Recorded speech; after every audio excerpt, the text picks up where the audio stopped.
wie geht's? Danke, sehr gut. Mein Name ist Antonia und ich komme aus Tirol. Kommst du auch aus Tirol? Nein, ich komme nicht aus Tirol. Aus Deutschland? Nein, auch nicht. Aus England? Nein. Aus Frankreich? Nein. Vielleicht aus Dänemark? Nein, nein, nein. Dann sag uns bitte, woher du kommst.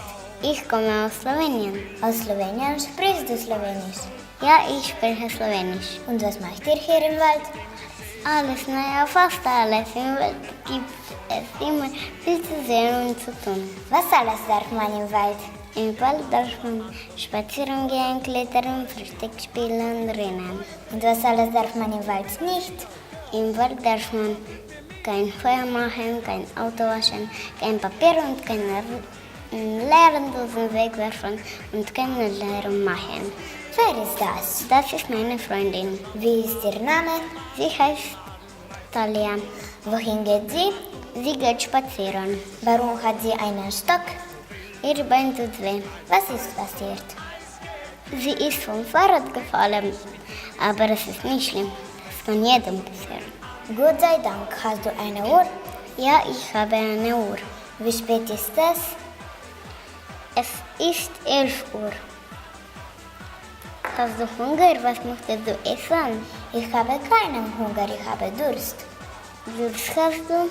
Ja, ich habe Durst, ich möchte etwas trinken. Was möchtest du trinken? Einen Eistee, einen kalten bitte. Einen kalten? Bitte sehr. Prost. Prost.